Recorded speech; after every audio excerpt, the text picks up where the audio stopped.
তো অনেক অনেক ওয়েলকাম সবাইকে। আমরা চলে গেছিলাম পুরী। তো সেই পুরী যাওয়ার অভিজ্ঞতাই তোমাদের সকলের সাথে শেয়ার করব আজ। বাঙালির ঘোরার ডেস্টিনেশনের মধ্যে পুরীর নামটা খুবই জনপ্রিয়। তো আমারও অনেক দিনের ইচ্ছা ছিল পুরী যাওয়ার, তো সেই ইচ্ছাটা এবছর পূরণ করলাম। তো আমরা গেছিলাম হাওড়া টু পুরী এক্সপ্রেস ধরে। রাত্রে 10:30টায় আমাদের ট্রেন ছিল। যথারীতি 10:30টায় ট্রেনে উঠলাম এবং ভোর 7টা বাজে আমরা পুরী স্টেশনে গিয়ে নামলাম। স্টেশনে নেমেই আমরা প্রথমে দেখি হঠাৎ বৃষ্টি নেমেছে। তো কোনো রকমে বৃষ্টি একটু যেই থামলো, তারপরে আমরা একটা গাড়ি করে চলে গেলাম হোটেলে। আমরা হোটেল কোনারকে উঠেছিলাম। তো গিয়েই জামাকাপড় চেঞ্জ করে হালকা ফুলকা একটু ব্রেকফাস্ট করে আমরা চলে গেলাম সমুদ্রে স্নান করতে।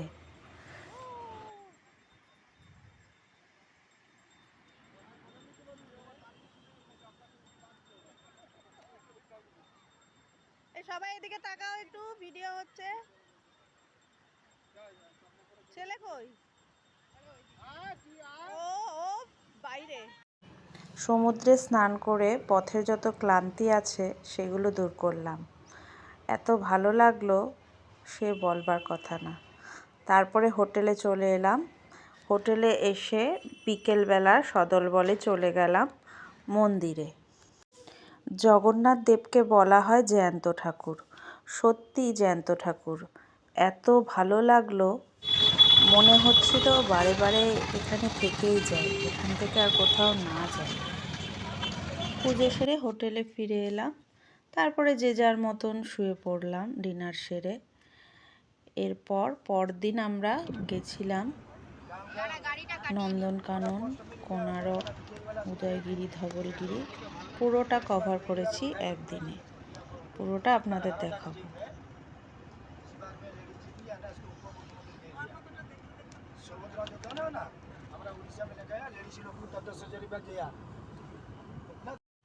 সবার প্রথমে আমরা গেলাম স্যান্ড মিউজিয়ামে, যেখানে বিখ্যাত পুরস্কারপ্রাপ্ত আর্টিস্ট দ্বারা এই স্যান্ড মিউজিয়ামটি তৈরি করা হয়েছিল।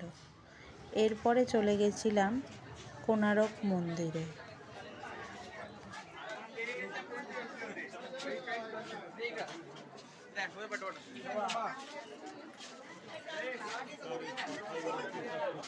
মন্দিরের কারুকার্যগুলো সত্যি খুব সুন্দর। এখানকার মন্দির সবকটারই কারুকার্য একই রকম প্রায়। তবে কোনারক মন্দিরটি প্রায় ধ্বংসের দিকে, কারণ ঠিক মতন যত্ন নেওয়া হচ্ছে না, ঠিক মতন মেনটেনেন্স হচ্ছে না, যার ফলে প্রায় ধ্বংসের দিকে এগিয়ে যাচ্ছে। আর গেছিলাম উদয়গিরি, ধবলগিরি। এরপরে গেছিলাম আমরা নন্দনকাননে, যেখানে অনেকটা সময় আমরা কাটিয়েছি। সেখানে বিভিন্ন রকমের পশু পাখি দেখে আমার ছেলে তো খুবই আনন্দ পেয়েছে, কারণ ও কখনো এত পশু পাখি একত্রে দেখেনি। সাথে আমার হাজব্যান্ডের এক বন্ধু, তার ফ্যামিলিও গিয়েছিল। তাদেরও ছোট ছেলেমেয়েরা গেছিল, যারা খুব আনন্দ পেয়েছে। আমরাও খুব মজা করেছি।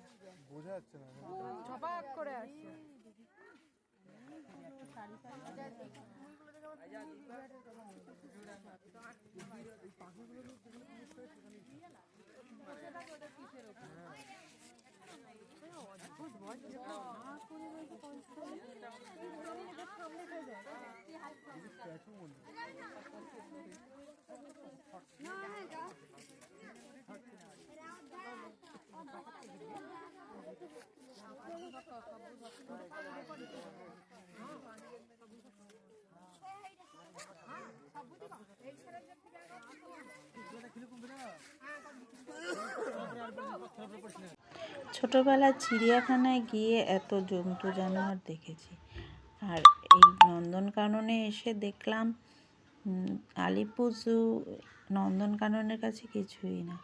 এইখানে এত রকম পশু পাখি আর সংখ্যা সে তো গোনা যাবে না। দেখছো কত হরিণ, গুণে শেষ করা যাবে না। তারপরে যা একটা দেখলাম সেটা ভোলার নয়। এই দেখেছো, এটা কি বলো তো? অ্যানাকন্ডা। বাবা, দেখলেই মনে হয় যেন গায়ের রং সব খারাপ হয়ে গেছে। আর এই যে পশুরাজ একদম গায়ে দিয়ে দিয়েছে।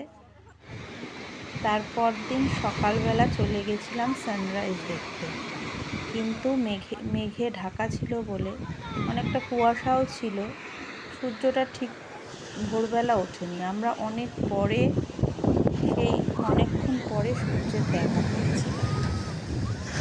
তারপরে অনেক অপেক্ষার পরে সূর্যি মামার দেখা পাওয়া গেল।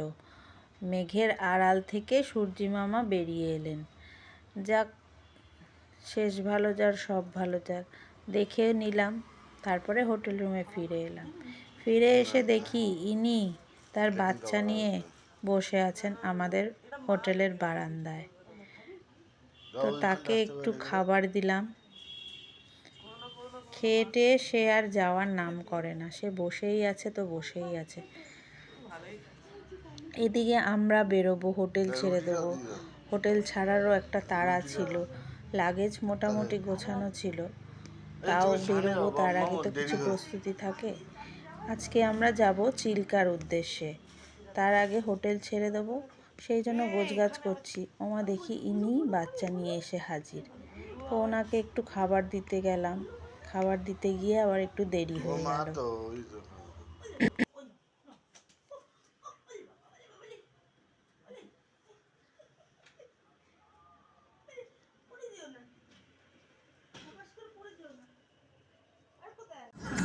এরপর আমরা বেরিয়ে পড়লাম চিল্কার উদ্দেশ্যে।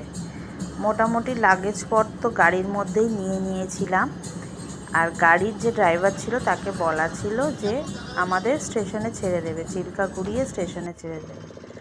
যথারীতি আমরা চিল্কায় আসলাম। চিল্কা হ্রদে আমরা প্রায় 2-2.5 ঘন্টা ঘুরলাম।